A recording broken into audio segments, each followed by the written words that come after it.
Greetings from the OCHA office in Geneva.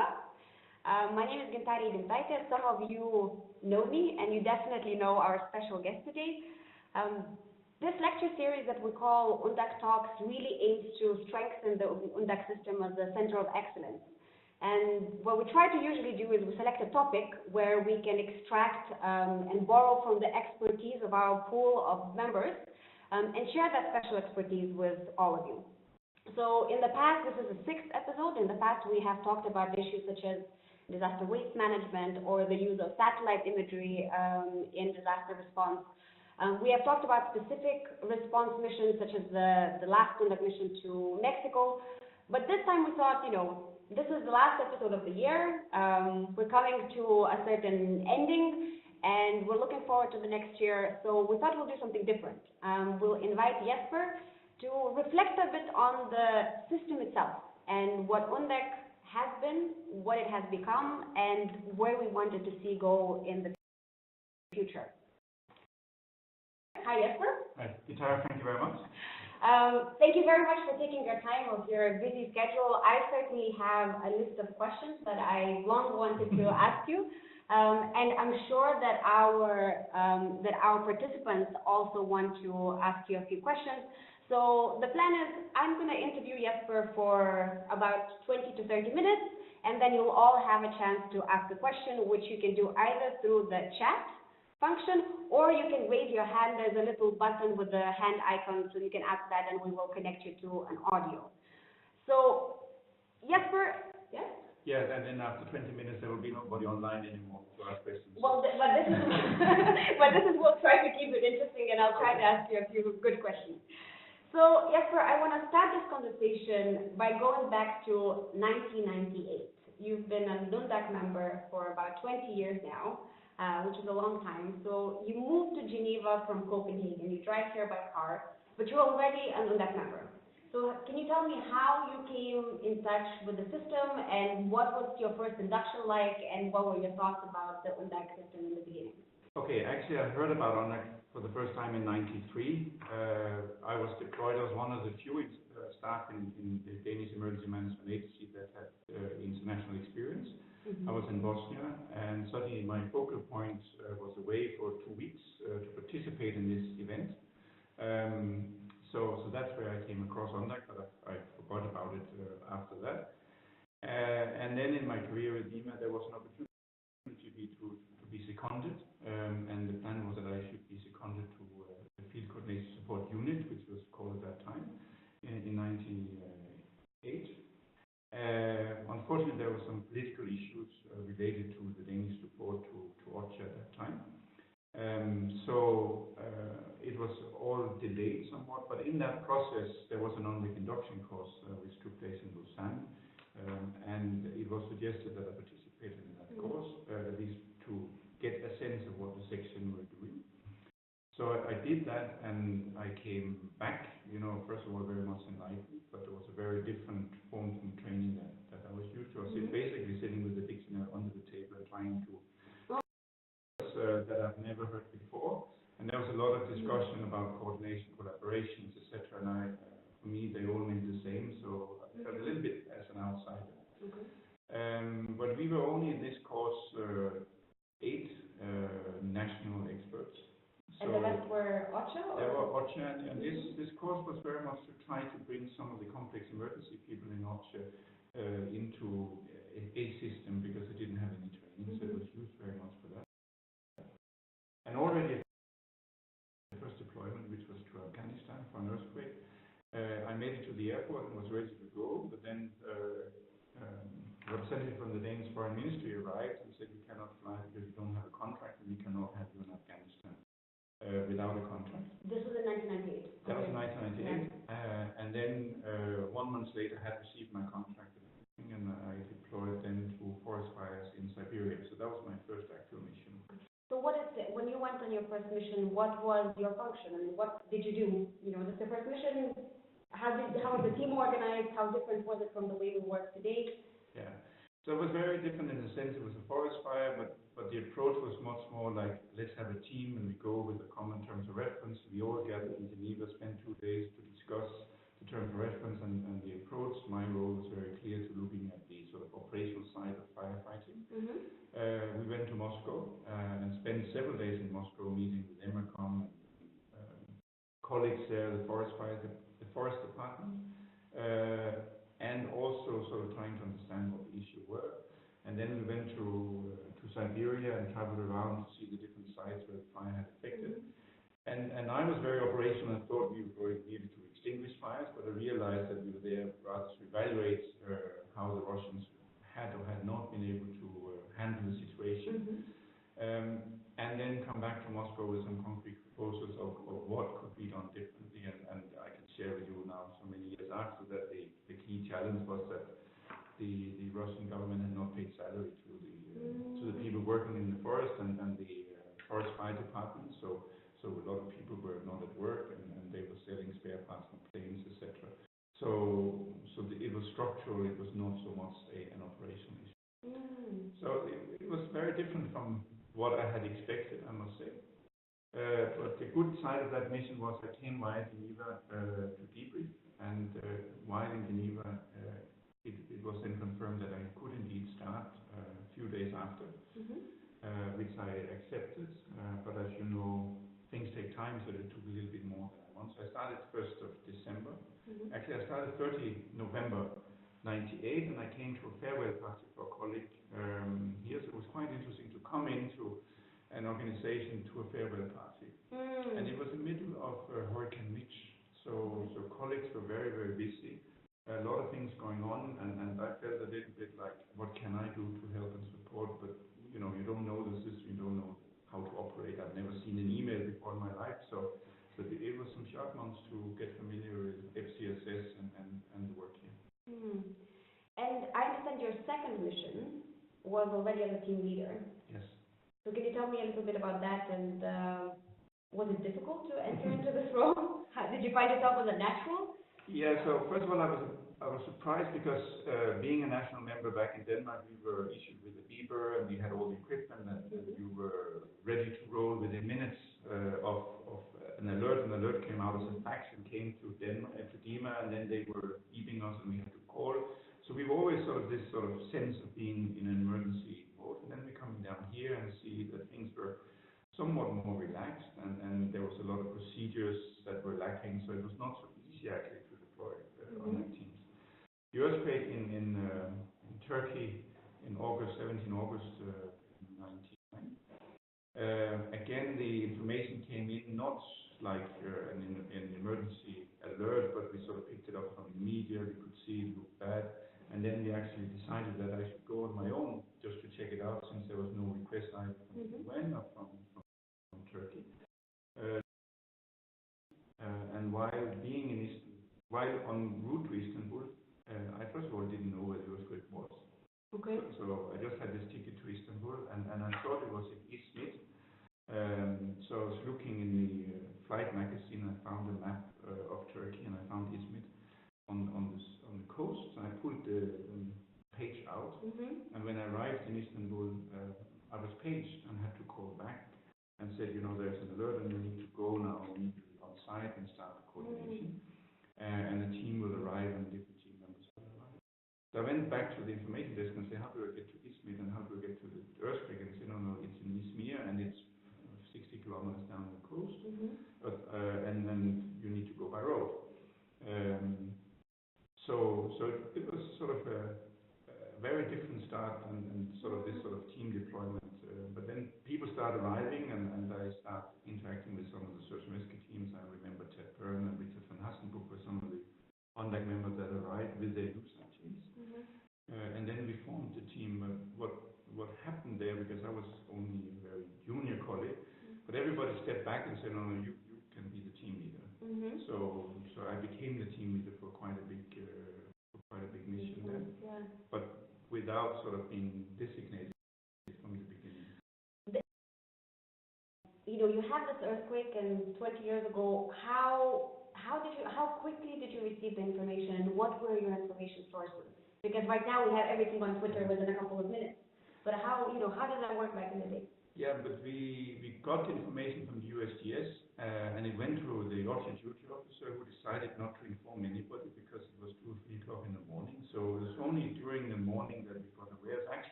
lying in his hospital bed.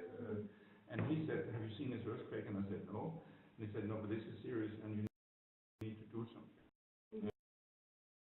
With colleagues, and we got together, and then we were like, "Should we deploy?" And then we were like, hold back by OCHA saying, "No, you can't deploy without a request." So then we sort of on our own initiative booked the ticket. So we didn't know very much, and in the first, I had never been to an earthquake, so I sort of managed to bullshit my way in with the Turkish authorities, and got on a helicopter early in the morning, and we were flying down and looking out of the window of the helicopter.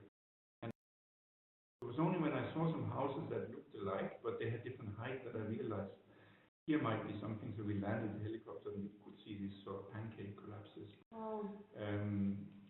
And then continue flying for some hours to see the extent of the damage, and then going back to Istanbul and starting deploying the USAR team. So the situation is very different. And actually what we today know is the virtue also came out of Istanbul because of the earthquake response there, because the leadership of the Turkish government questioned us, why are you here, what is your role, and we said we here to facilitate the coordination. And they were very reluctant to accept that. I even had to write a message saying, okay, you don't need us, and you just sign here that you don't need us, we'll go home. And then they got a little bit sort of cold feet. But then they asked me, so what is coming and how much? And I remember I said, like, there will be so many USAR teams and around 600 people. And after 10 days, we received nearly 2,500. Not all of them USAR, but medical, etc. And then the head of the operations from the Turkish disaster management agency came back to me and said, "What is this? You don't even know what resources you have. How can you manage anything?" And we didn't know before the planes were arriving, and the control tower basically sent the relief flights in one part of the airport. And that's the only thing, or the first time we knew there was a USAR team or medical team or whatever coming in, was when the control tower assigned the plane in a certain direction, then we could see it's coming towards where the reception departure center was. So it's a very different. Yeah. So you see the trajectory and the changes in the response. You look at how we respond to earthquakes today, and the story that you told, I mean, it's pretty evident. But now you have over 10 missions under your belt. You were the UNDAC team leader in very large-scale emergencies in the Indian Ocean tsunami, Typhoon Haiyan in the Philippines, the Haiti earthquake. I'm sure that you have lived through many situations, like, so you come in and things are not necessarily always easy, and you don't have the perfect situation or the overview of what's going on. But can you think of a particularly challenging situation that you had to face in an UNDAC mission, and how did you go about addressing that? Yeah. With experience, you try to manage them. So maybe I look at it at two levels. If I look at the sort of single most difficult mission, it's probably the Gujarat earthquake in Bhuj in 2001, and simply because we were not welcomed by the UN contact team, and they worked against us with whatever means they had. Why do you think that was? Because it was such a competitive environment. And there was a very poor atmosphere in the UN country team, and Delhi was very far from Bhuj, but and they wanted to use the opportunity of the earthquake to get traction for other projects in India that the government has sort of stopped or they were not funding for. And we were pushed around, and we tried to stand our ground and saying we hear more for principled response. So it was very difficult, and in hindsight, we also did certain things that didn't add to it. I remember we couldn't share SITREPs before they were cleared, and we could send them to Delhi, and they would never be cleared, basically. So we by the resident coordinator. Yeah, so we put in a clause that they had 48 hours, and if not, then we could release them. So we had no clue of what's happening because you're not sharing anything. So we couldn't share because if we did that, the representative of the country team that was present on site, they would immediately go back to the resident coordinator. But I remember we were tasked to do an interim report, a status update of the situation, and there we were very critical of what the UN had been doing and UN agencies. And what we did as a trick was that we sent that to Delhi 8 o'clock on a Friday night, and then Sunday at 8 o'clock we had no feedback, so we released it, and it went on relief ribbon everywhere. And we actually cleared it with the Indian government representative. He was in agreement with our conclusions about where we should support and where the UN should not support. And of course, there was an outcry Monday morning. Donors read the report and pulled back some of the funding proposals for different agencies because they were not in line with the report and the ambition. So it actually led to the newly arrived Undersecretary General Kenzo Sima had to fly to Delhi and to Bhuj and negotiate out of that. Wow. Now, level, the single most difficult experience was the earthquake in Haiti, where our colleague and head of office, he lost his entire family. And we first of all had to find out that they were all dead, and then we had to facilitate in the process of first recovering them, identifying them later on, and make sure that the remains left Haiti. So that was by far the most complicated situation I had to handle. Wow. And now we have seen more and more kind of what we call atypical missions. We've had, we sent teams to the Ebola response. We kind of now engaging more kind of high middle income countries with kind of these real-time preparedness missions, like the one in Mexico and Chile earlier this year. How has, since 1993, how has the UNDAC system and our response changed, and why? Are there kind of key features that you could highlight? I think it did not have any capacity really for deploying. There were very few staff that could go out and make a difference, and many of the staff in OCHA was very bureaucratic and academic people. To come into a country and provide leadership and guidance was definitely the strength of the UNDAC team. I know there was a label of being also firefighters. It is fair to say that the first training courses were focusing very much on getting people with operational backgrounds. And we all know people like Joe Bishop and Ted Pern and that caliber of people. And having them coming out to emergencies and making sense of the situation, giving directions and taking decisions was clearly a significant difference to the chaos that were there. And to put procedures in place and having an operations center and having guidelines for how to do assessment and coordination, information management. So have structures, UNDAC provided structures very much. Now, over time, organization has become better, OCHA has become bigger, has more people, and are able to do a lot of this work without necessarily support from the UNDAC team. So what we have tried to do is to build on the strengths of the UNDAC team and to remain relevant. And the strength of the UNDAC system is that, first of all, we have something under command and control, so we can deploy it when we deploy it. So it's not like a consensus process, we can do it immediately. We have people who are trained in the same methodology, so you don't need to spend hours or days in agreeing on how do we do each assessment exam. Everybody knows that. And then, of course, it's a rapid response mechanism. So when there is a sudden onset emergency, we can go immediately. Using the knowledge and experience of the UNDAC members to go out and help in capacity building and response preparedness, and assisting government in building the readiness for a situation that goes beyond their own capacity and be ready to receive international assistance. And then, but we have a number of asymmetric disasters that is not in the contingency plan of the government and is not in the contingency plan of the humanitarian system. The UNDAC, because of the strengths that I just mentioned before, can go in and play a vital role and build systems and provide the leadership in the first phase of emergency. So that's where I see the strengths. And then the last thing is that we have a management system that is a typical approach that governments are using for their disaster response preparedness and their disaster response systems. And then in the last, since 2005, actually, with the humanitarian reform process, we have been strengthening the humanitarian system and the way we work. And this is how we work in conflict emergencies like South Sudan, Syria, Yemen, etc. But these two systems are somewhat different. Disaster management, the use of resources. So you have these resources and then optimize the use of them. And in the civil defense, you would say we need to save as many as possible, but we will also recognize there's some people we can't save. In the humanitarian system, it's more principled approach. Principles and the respect. You know, in the disaster management approach, you would evacuate people if you see a threat coming towards them. In the humanitarian system, we would rather say, if you want to stay, you stay, and we have to deliver where you are.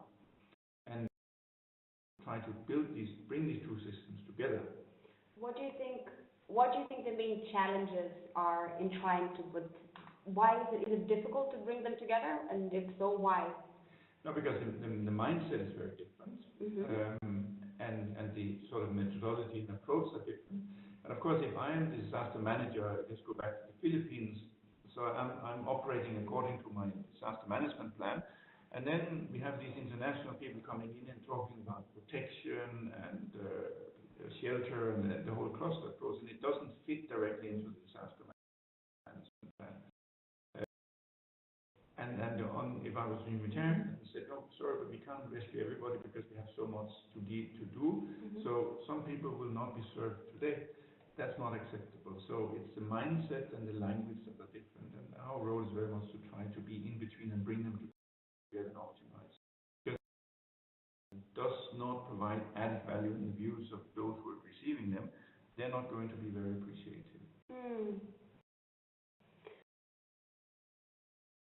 Talk a little bit about what kind of profile of a person we want for an UNDAC member. UNDAC recently, or just a few days ago, received an invitation to put forward recommendations or tell us, which people they would think would be interested in becoming UNDAC members for the induction that we'll have next year, the global induction we'll have in Switzerland.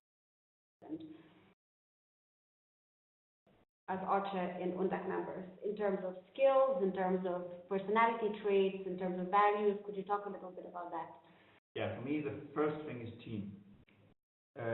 What differentiates UNDAC from all the other mechanisms that is out there is that we work as a team. And you need to be an effective team member. You need to appreciate working as a team. And you need to be flexible in roles that the team has been assigned with.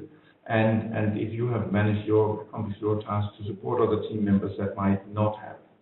So that's for me the key, that is team members, not individual experts, but really team people. And there's nothing better than to be a part of a strong UNDAC team that really functions, and you get this sense of being in a team. And then we need people who brings their respective expertise that we're looking for, whether it's medical or information management, journalism, whatever it is. But there we every year are looking for specific skill sets. We have probably moved somewhat away of getting these sort of very narrow skills like the volcanologists, etc., because we can't have all these different skill sets in the team. We need to have some more general expertise. But beyond your expertise, you need to be able to do all the other activities related to the UNDAC methodology. So, an expert in environment, you need to be able to do coordination, assessment, information management, according to the handbook. And then, of course, if we look statistically at the UNDAC team, we need to improve the gender balance, and that will be one of the priorities that we do to balance the team better. I think that, this is something that FCSS has been putting an emphasis on for a while, and we still have, at the global team, only 23% of all UNDAC members are women. Why do you think it's so challenging to increase that number? It is partly because the environment, especially the disaster management environment, is still predominantly male-dominated. We see women are coming up through the system, but it takes time. If you go to the health sector and looking at nurses, it's exactly the opposite. So it will take time, and of course we don't want to have people in the system that is not up to the task. So we should not shortcut on the principle of the selection criteria to get the gender balance. But we need to ensure that we make an attempt. And here I think the most skilled is with the member states that do not make an effort to nominate men and women. But but only maybe looking very narrowly on what they have on the shelf. Because it's not only us, it's something that has to be deliberately targeted in governments, in mechanisms to bring women up through the system. If you look at the humanitarian side, the gender balance is much greater. Yeah, okay. So next year, I mentioned that we have the global induction in Switzerland in late April. What events and opportunities can UNDAC members expect in 2018? What do we have in store for them?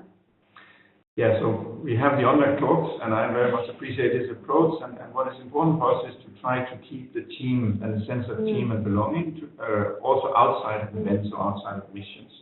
I also recognize that the team was much more exposed to missions. We had more opportunities. So it's important that we continue doing events like this, trainings online or face-to-face, where people can come and participate and be a part of the team. We also want to make an effort to mark 25 years, because next year will be 25 years since the first induction course and since the first mission. So we will make an event out of that. There's some different initiatives to make a book about UNDAC and the system and how it has evolved, with a lot of the anecdotal, or many anecdotal stories. And I encourage everybody online here to contribute. So those of you I'll use that opportunity also to assist it. So those of you who are listening, and I see that, from the list of people who are participating, we have a few people who really have, I'm sure, significant and very interesting stories to tell. Most of you know Stefania Basseri. She's the focal point for the anniversary. Do reach out to her if you want to be part of this project and if you want to share your stories for this anniversary. Yeah, so that hopefully will be sort of more celebrative events. We also have some team leaders training next year, and then also another event I would like to promote is the Armenia Regional Emergency Exercise, which also is marking of the 30 years since the Spitak earthquake that actually started many of these tools here in UNDAC, also guidelines. Side on the more sort of concerning side, as a part of the structural changes in OCHA, it has been decided to reorganize the emergency services branch, and as part of that also reorganize the field coordination support section. So that there will be some significant changes there, and I am of course concerned that some of the strong fundament for UNDAC will be jeopardized somewhat in that process.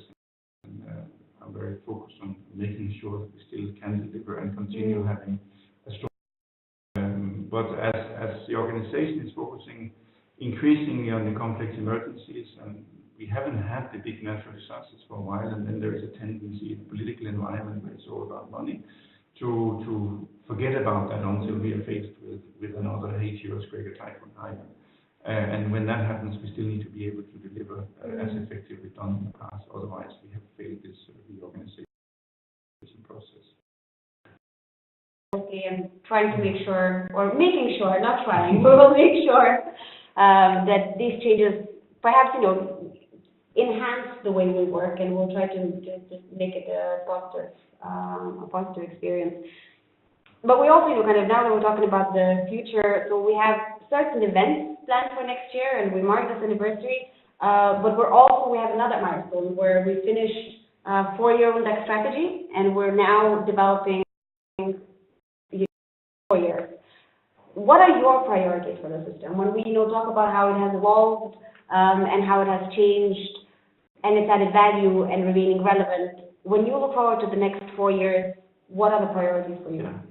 So the priority will be shared and discussed at the UNDAC Advisory Board. And I think a significant difference is from the past is that while the Advisory Board was a standalone event, back-to-back with the Interact Steering Group, we are now having the UNDAC Advisory Board as a part of the Humanitarian Network and Partnership Week. And the sort of rationale for that is that we can do good, but we cannot fix all the problems in isolation. So UNDAC has reached a certain level and certain strengths, but some of the challenges we are facing, we can only. The idea with the Partnership Week is that we put all the different operational network together, both UN and NGOs and Red Cross movements, etc. And we have a common platform that we discuss and try to overcome some of the challenges. an important event that is happening early February. But it's also indicative of where I see the UNDAC system going, because it is not an OCHA tool in isolation. It's an emergency response tool for all the different humanitarian partners that are and want to be involved. And I can see OCHA playing a much stronger role, for example, in deployment of the interagency capabilities. Approach, the agencies has to deliver the leadership in their respective sectors, but many of the agencies are not able to do so unless their country directors invite them.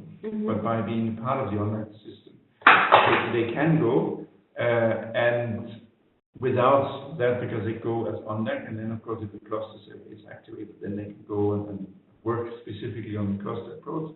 But UNDAC becomes that platform that brings everybody in, and then you attach the different, whether the challenge is, for example, legal issues, then IFRC can attach that element into the UNDAC team and make sure that it reaches out to UNDAC, help and facilitate the different response actors in emergencies, including allowing them to deploy them first hand in emergencies. So that's one hand. And then the analytical part needs to be further strengthened. And there we need to reach out to all the UNDAC members and approach to have people who are not on mission to support the mission by supporting the analysis and information management component. And I see that being something that we need to further strengthen. Okay. You know, kind of we always have this conversation about UNDAC generalists or specialists. So what I'm hearing from you is that, you know, we're specialist generalists who then, your idea is to really plug in different experts and be kind of facilitate the mentoring into the emergency very quickly. And then so you have the sort of, that's the common platform you work from, but then as we already seen, and no UNDAC mission is alike, because you have different tasks depending on the emergency. No emergency is alike either. So you can't have one size fit all. You have to have this agility in the system. But there are some core cornerstones that you need to build on in all emergencies. And what glues that together is team and leadership. And that's also why we will be running a number of leadership training courses, because we need to make sure that the UNDAC members and the team, especially the team leaders and other UNDAC members in leadership positions, can deliver that leadership. You mentioned it's 100% true that no mission is the same. We have a very thorough lessons learned exercise after every mission. How these lessons learned and how to make sure they're learned and not just identified? Yeah, I think the strength of the UNDAC system and the reason for it having our 25 years anniversary, which is very rare in this community where things are sort of a constant change, is the fact that we do structured lessons learned after every mission, and we focus on the relevant issues and not just, you know, how did I park my dog while I was away, or what clothes did I bring. But we focus really on what did the team do and how did the methodology help them, and technology and support, and then we learn from there what needs to be changed in the methodology or in our approach to assessment, etc.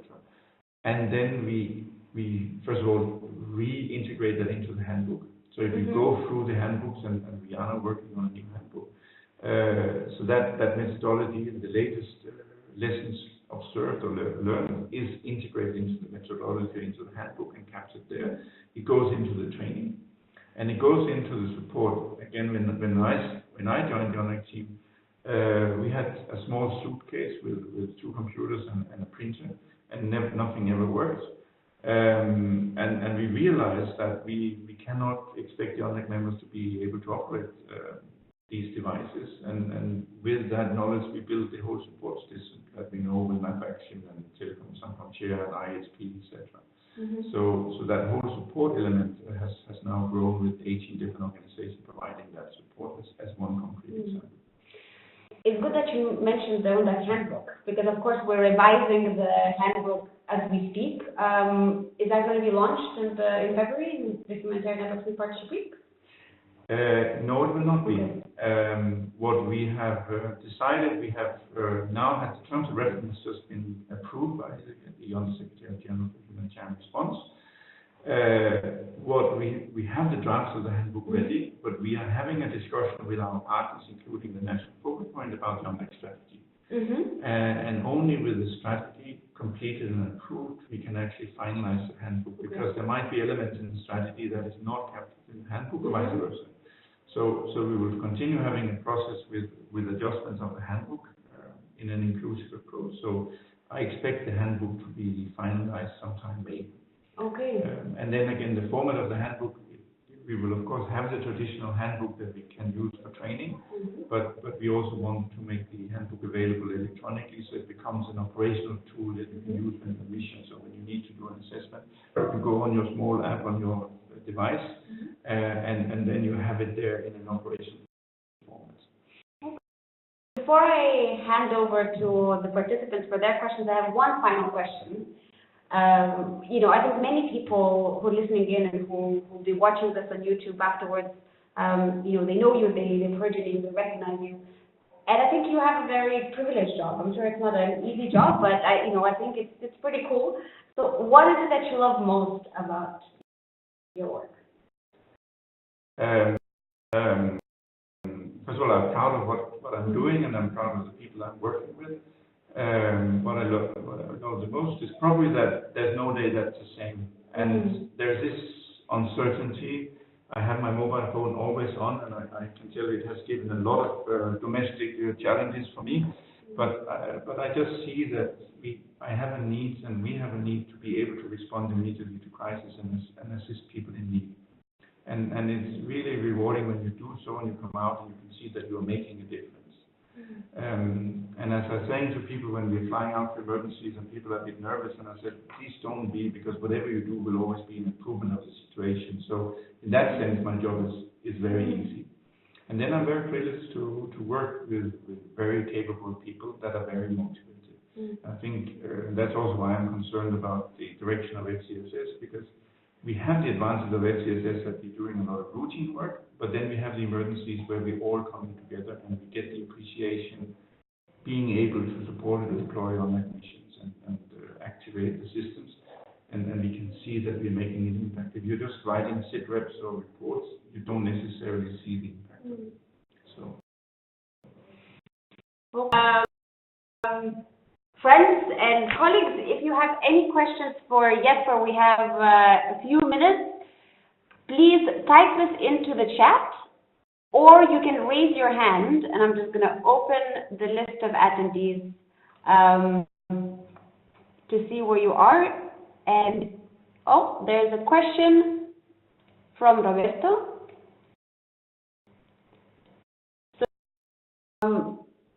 There are new conditions that we find more and more during missions. So we have middle-income countries, we have countries with strong response systems, countries that have expectations about other activities and tasks, and countries that want to control and manage their emergencies. What should we do differently or adapt that without altering our mission and principles and the added value that we offer, and that is justifying our support? Does that imply reviewing the profile of people, more experts? Should we adjust the team approach?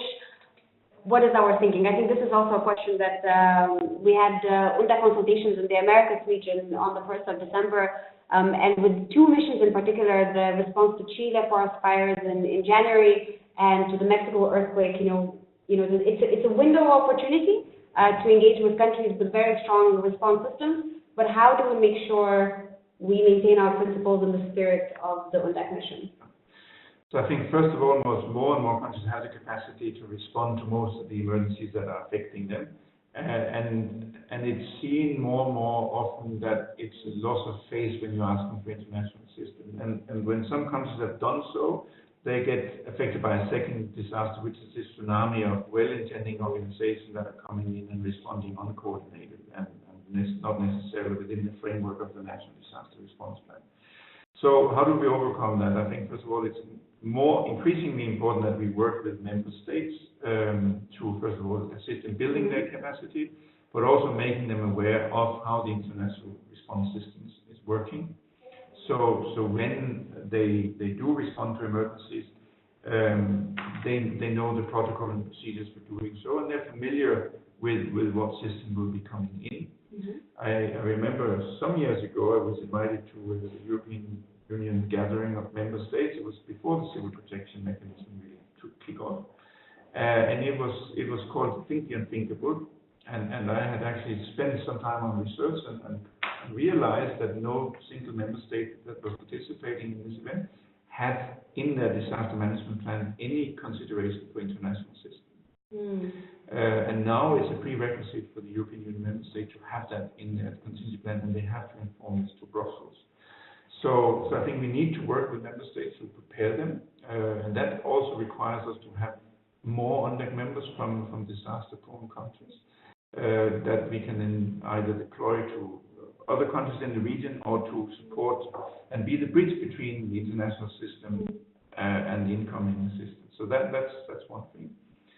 Then we also sort of the basic methodology, there is an emergency, we go in and we facilitate the coordination of the international assistance.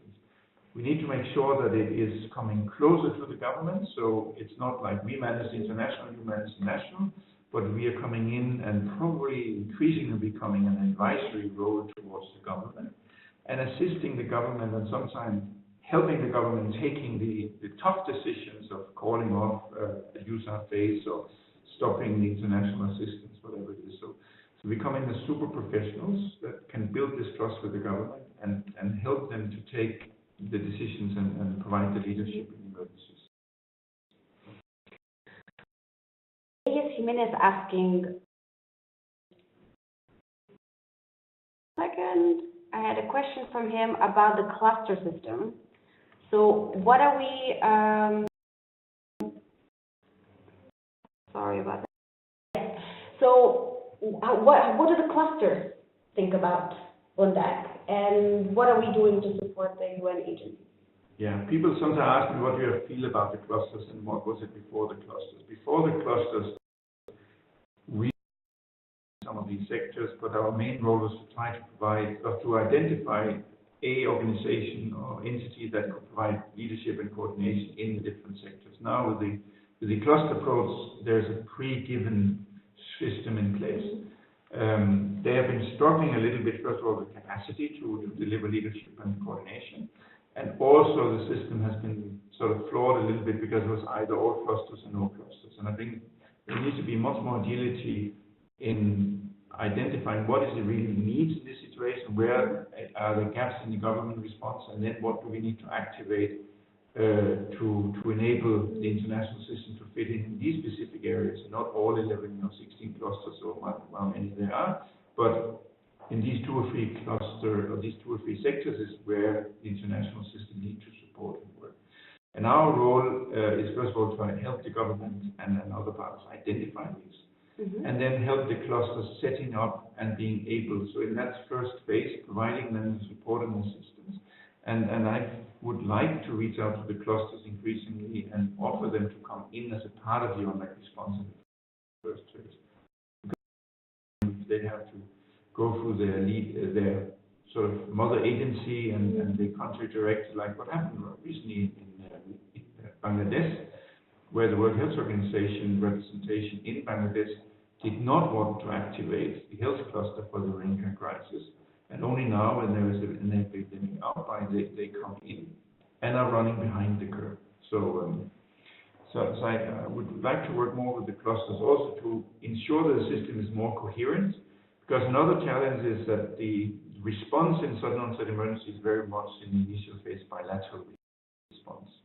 And the response team has very little understanding of the role of the clusters and how they would fit in with these clusters. So that's another area we need to work on. Okay. Joe Bishop, I think he has the golden duck, doesn't he, yes, for the largest number of missions ever undertaken. So Joe says, hi Jesper, has FCSS considered input from existing UNDAC members when selecting new members?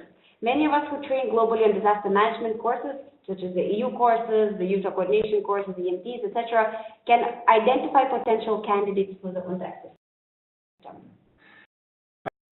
I think the idea that Joe is coming with is great, and I think we should do that. And maybe not selection in, now we need to select for the next induction course, but maybe more to identify potential candidates, what do you call it, talents. Yeah. And one of the things I would like to see change in the training approach is that we have now an ESP establishes prep course, which is sort of an onboarding course for our different trainees. We are not fully there yet, but what I would like to see before going to an UNDAC induction course, that you have gone through the prep course, so we have an idea of the individual and see if they fit in, both skills-wise, but also on the team approach. And I think if our UNDAC members can help us identify potential talent that we can then reach out to and bring in, and sometimes this talent might not be nominated by the respective focal points, but then we could sort of inform them or alert them of potential talent. So that's a brilliant suggestion that I would like to pick up on.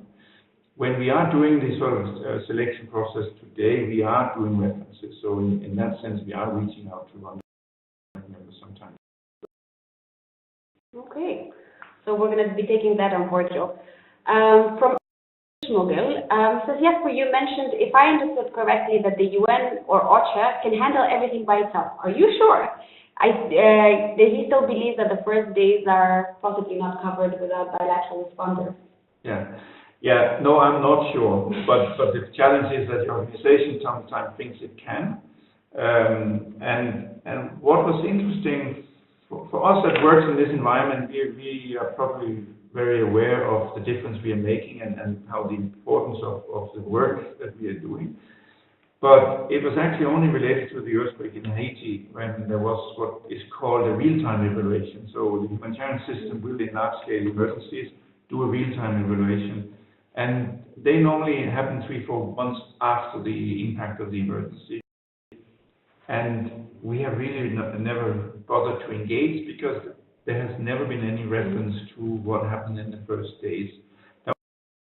Because if we have engaged more, we would realize that there was no notion of UNDAC and OSOX and all of these things in the first days. But in the Haiti earthquake, the lead of that, Francois Gruneval, he kept asking the question, but when he was interviewing, but what was there before you? How did you get the direction? Why did you end up here? And then he came back to eventually that there was this UNDAC team and there was this OSOC, and that was where everything started from, and there was a user coordination cell at the airport. So we need to be better in promoting towards OCHA and to the international community what is happening in the first days and providing that awareness.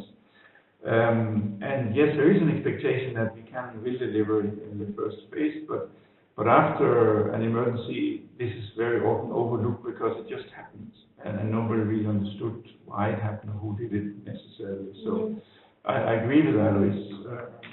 But also recognizing that we have now 7 level 3 emergencies, the system is built to maximum have 2. So the focus is on Syria, Iraq, Yemen, etc. And since we have had no sort of really visible natural disasters since Nepal or Typhoon Haiyan, that part is being more and more ignored. So that's why I made the statement like this. Do you think the day that we have, because it's inevitable, another Haiyan or another tsunami like the one that we saw in the Indian Ocean, it will come sooner or later. Do you think with the level of readiness we've been promoting now, and looking at the international humanitarian system, is it ready right now to respond, or will it take it by surprise? No, I think I'm very confident that the search and rescue and the emergency medical team is now being organized. They will respond. I'm also sure today that FCSS and UNDAC will be able to respond. I can be concerned about how it will look like in the future.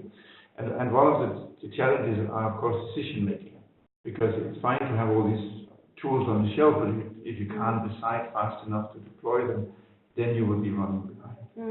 So, and that's one of the struggles we've had in OCHA, because we've had sort of a centralized decision-making process, and that has slowed down, because in a complex emergency, it doesn't matter if you decide today or tomorrow, but in a natural disaster, hours makes a difference.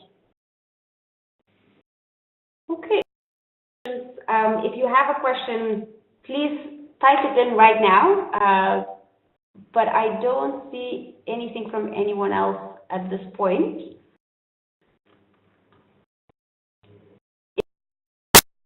Questions? Then I think we've been talking for about 50 minutes.